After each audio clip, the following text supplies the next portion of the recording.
Hi, I'm Gary White for Central Kentucky Television. I'm here with John Thompson, who is the building inspector and zoning official for the City of Lebanon. We're going to talk about the City of Lebanon Ordinance number 07-09, right, which has to do with house numbers for both business and residence. Is that correct? Right. Okay. Right. And this ordinance, when was it established? Well, it was in 2007 is when the city. We actually had an ordinance before that, but it really wasn't anything enforceable.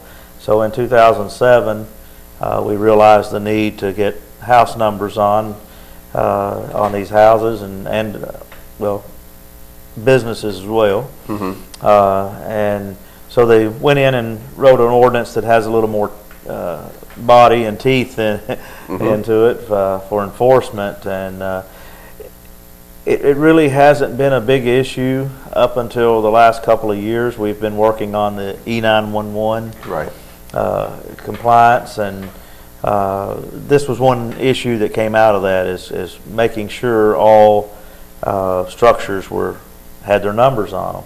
Right. So this is a safety factor, but it's also, now it's an ordinance, there is the potential, if you don't go along with this, that you could be fined up to $500. Right. But so we're here today to ask people to put these numbers out. A lot of people have, but you're kind of giving a deadline by April 1st. April 1st. Right? Yes. Back about mid-2013, the public works guys that were out on recycling and different things that they do, we had them to check all the houses, and any house that did not have visible numbers on the house, we left a notice in the door, and we had a lot of people comply at that time, and a lot either forgot about it or just didn't take it serious or whatever the cause was. So now we're going to take the second leg of this thing. We're going to ask you through the media to put house numbers on. And these numbers have to be at least 4 inches in height. Mm-hmm. And I know there are some houses that have numbers on them now that are not 4 inches in height. And that's okay. What I'm gonna say about that is, if you can, from the street, if you can visibly see your number and read it, mm-hmm. Without having to get out a set of binoculars, then I think we're okay. And in our ordinance, it also says that if you're within 100 feet of the street, they do not have to be reflective. And that's going to be the case for most homes within the city limits. They're going to be within 100 feet of the street, so these numbers do not have to be reflective. And then I've had some people ask me, okay, I've got a mailbox in front of my house. I'm on the rural delivery, and they come by and put it in my mailbox. Right. And I have my numbers on my mailbox. Do I have to have it on my house? And the answer is yes. And the reason for that is, a lot of times the mailboxes are sometimes grouped, 2 of them side by side, and so they don't know from looking at that mailbox which house is which sometimes. Right. So we do require that they be on the house or business itself. Okay. So as we said, there are certain stipulations that has to be on the structure, whatever the structure is. Has to be at least 4 inches. If it's over 100 feet from the street, to be reflective. Yeah. Right, it has to be reflective. And now it's kind of a mandate to hopefully have this done by everybody by April 1st. Right, we've kind of set a deadline. We're in the process of, like I mentioned before, the E911 process, and we're hoping to go live with that sometime within the next 3 to 4 months. And this is a part of that. We have to be able, the people that I guess are the governing body over E911, they have to be able to go out in the community and locate so many structures for us to be compliant. So this is a part of the process. But besides that, it's just a process with the mail. I have a lot of, I also, along with building inspection and zoning, I issue house numbers or business numbers for properties within the city limits, and the post office is always telling me that, I get this mail back, then they're always calling me and say, hey, does this property have a number?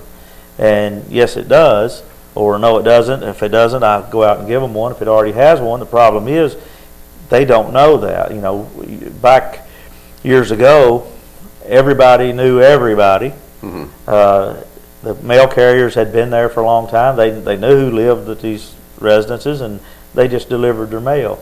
That's not as much the case anymore. We're always having new folks. I'm sure people look out their window all the time and see a different mail carrier. Right. And that's the problem. They do not know where these houses. They do not know who lives there.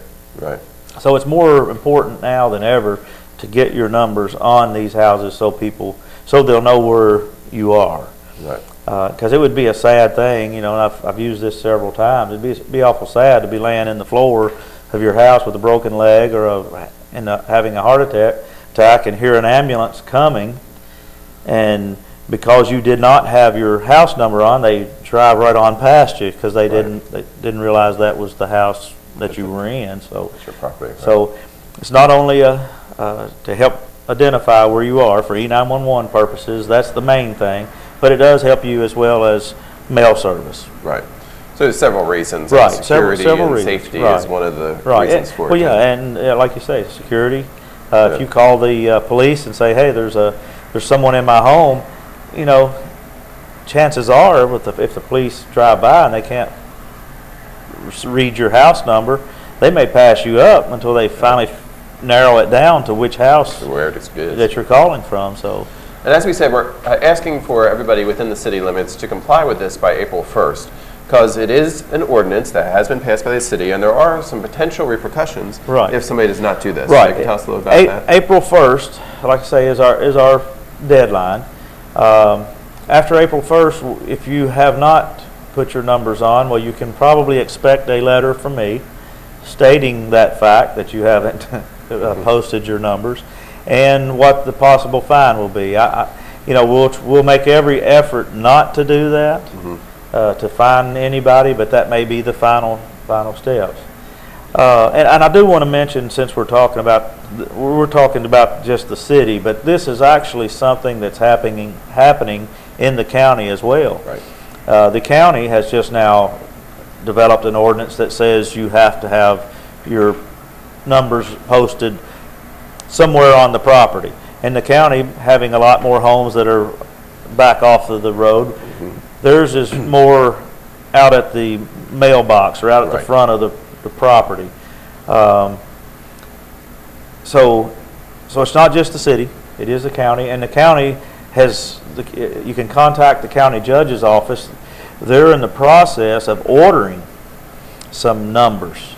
Some reflective numbers. I know I'm a member of the Kiwanis Club, and back a few years ago we took that on as one of our projects to make these green placards with reflective letters on those. And we also, at that time, Mr. Luke Richardson, one of our past Kiwanian members, he went out and put a lot of these things up. He would push them in the ground for folks and put that sign on there. So that's similar to what the county is proposing, but that's a county issue. I don't deal with the county numbers, so I don't want to get into that a lot, other than to let you know the same thing is going to be happening in the county.